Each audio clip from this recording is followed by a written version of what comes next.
उत्तरकाशी में Chardham all weather road के अंतर्गत यमुनोत्री राष्ट्रीय राजमार्ग पर दिवाली के दिन यानी कि 12 नवंबर को निर्माणाधीन सुरंग में 41 श्रमिक फंस गए थे, जिन्हें बाहर निकालने के लिए लगातार कोशिश की जा रही है। मजदूरों को सुरक्षित बाहर निकालने का कार्य बुधवार को भी तेजी से जारी रहा। मंगलवार को पूरे दिन से लेकर बुधवार सुबह 8 बजे तक श्रमिकों को सुरंग से बाहर निकालने के लिए 800 mm व्यास के पाइप करीब 32 मीटर तक मलबे में डाले गए। जो सबसे सक्सेसफुल होने का जिसमें चांस है वो ये हॉरिजॉन्टल प्रोब जो कर रहे हैं, जिसके अंदर टनलिंग मशीन को निकालकर वहां पर एक ऑगर की मशीन, छोटे पैमाने का टनल जो है वो बनाया जा रहा है। उसके अंदर स्टील के पाइप जो है वो डाले जा रहे हैं और स्टील पाइप्स को वेल्ड किया जा रहा है अंदर। तो आप समझ सकते हैं कि चुनौती कितनी बड़ी है कि जब आप 30-40 मीटर अंदर पहुंचेंगे तो आप अंदर जाकर वर्कर जो है अंदर जाकर और वेल्डिंग करेगा, तभी आगे प्रोग्रेस हो सकता है।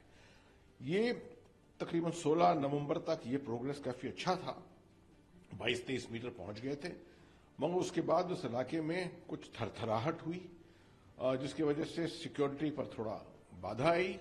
मगर अब वो मौका जो है पास हो चुका है और ये दोबारा प्रयास यहां से हो रहा है। जैसा कि आपने कहा कि कई कोशिश हो रही है कि उनको निकाला जाए, बचाव राहत का चल रहा है, तो दूसरी तरफ यह भी जानना चाहेंगे कि किस स्तर पे ग्राउंड जीरो पे तो काम चल ही रहा है, दिल्ली में किस तरह की मॉनिटरिंग हो रही है, क्या कितने जी जी जी जी बिल्कुल सही है। देखिए, दिल्ली में शुरू से पीएमओ की, मिनिस्ट्री ऑफ होम अफेयर्स की और मॉर्थ, ministry of road transport and highways, इनके लगातार इसके ऊपर मुआयना चल रहा है, सर्वेलेंस चल रहा है, मॉनिटरिंग चल रही है। यहां तक कि आपने देखा है कि सेक्रेटरी लेवल, उसके बाद मिनिस्टर स्टेट, उसके बाद यूनियन मिनिस्टर खुद अपने आप वहां पर गए हैं, उत्तराखंड के चीफ मिनिस्टर वहां पर गए हैं।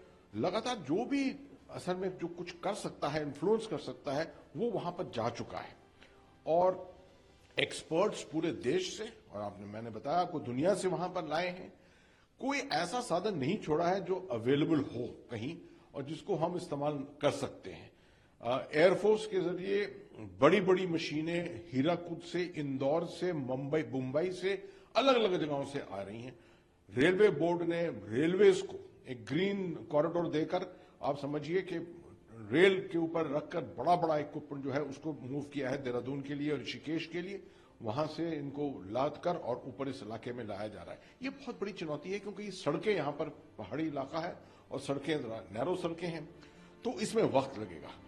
वहीं बीआरओ के कमांडर विवेक श्रीवास्तव ने कहा कि सिलक्यारा की ओर से 1.2 किलोमीटर सड़क बीआरओ ने 48 घंटे में तैयार की, जबकि अब 4.5 किलोमीटर की सड़क बडकोट की ओर से तैयार करने की तैयारी की जा रही है, जिसके बाद ओएनजीसी वहां वर्टिकल ड्रिलिंग की तैयारी करेगी।